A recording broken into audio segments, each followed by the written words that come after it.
Hallelujah, hallelujah, hallelujah. If then you were raised with Christ, seek what is above, where Christ is seated at the right hand of God. Hallelujah, hallelujah, hallelujah, hallelujah, hallelujah, hallelujah, hallelujah, hallelujah. Hallelujah.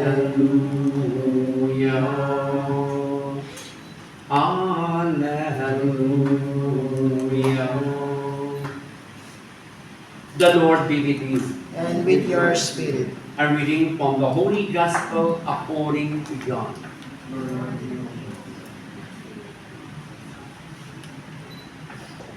Jesus said to his disciples, "If the world hates you, realize that it hated me first.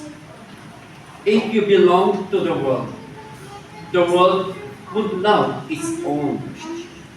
But because you do not belong to the world, and I have chosen you out of the world hates you. Remember the word I spoke to you. No slave is greater than his master. If they persecuted me, they will also persecute you. If they kept my word, they will also keep yours. And they will do all these things to you on account of my name, because they do not know the one who sent me." The Gospel of the Lord. Praise the Lord Jesus Christ. Excuse me. Amen.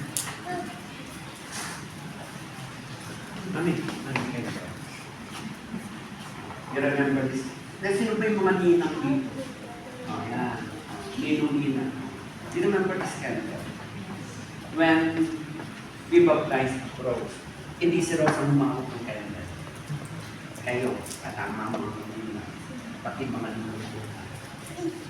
And it's but an expression of the entrustment of the church to you as parents, Ninong and Ninang, to keep this flame of faith alive in our beloved Rose. No? And as he grows up, it is your commitment which you express, not before me, because I am but a representative of the church. You've made this commitment in front of God, who called you to become the companions of Rose in growing up in the faith. No? Kaya nga, napakahalaga yung papel ng mga ninang. Hindi lang pang Pasko at birthday. Every day of her life, you should always be there to teach her, to guide her, to lead her, instruct her, and even to some extent, be her second parents. Time comes when Rose will experience the difficulties of life. No? Don't take away the difficulties. Rather, instruct her and teach her to be strong in the faith, so that in the face of all these difficulties and trials and challenges, she may be better equipped, fully strengthened to face the challenges. Ganun din sa ating mga nakakatanda. No? Minsan pinipray natin po, Lord, no?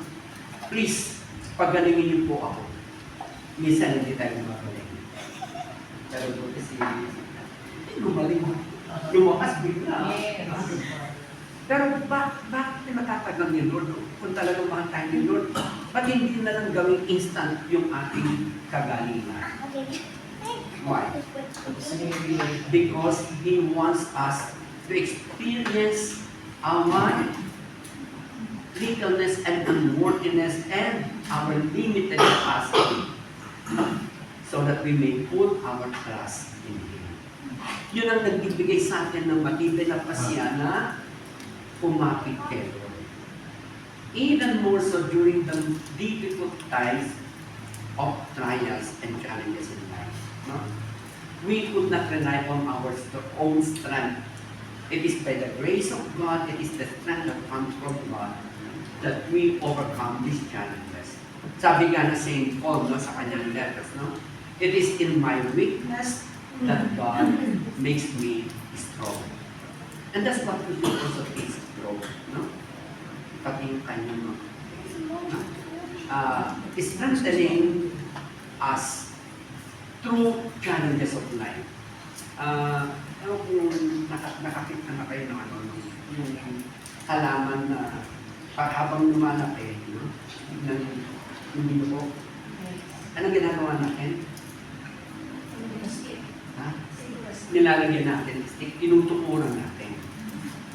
Kapag tinutukuran natin yung isang overgrown ng branch, lumalag bago natin maituloy.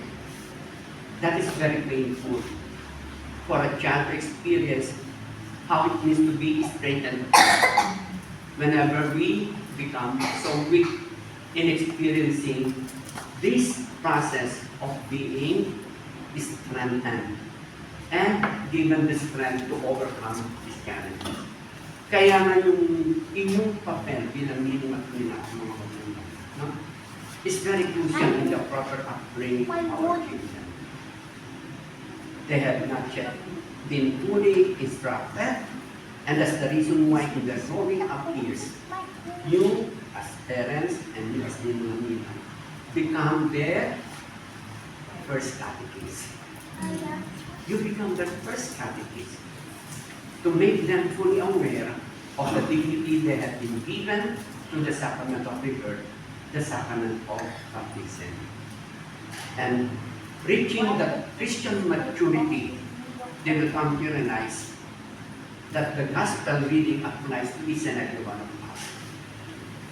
If in doing something good and something right, no, earns the ire of society, so be it. No?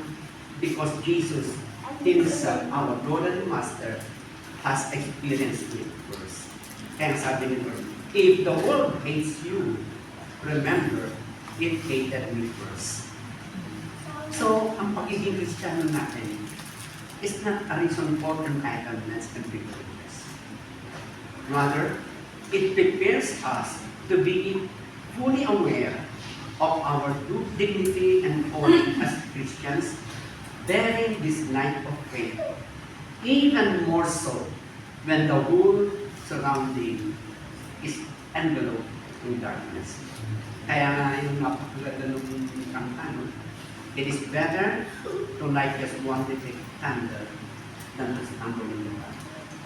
And it is your role as parents and godparents to keep that light of faith burning even in the midst of darkness, so that others may keep on seeing the goodness that is in those, but the good acts and the inherent goodness that God has instilled in our hearts as His children, adopted children of God. And so as we greet John's happy birthday, we also whisper bountiful and immense praises and blessings. Amen. Amen.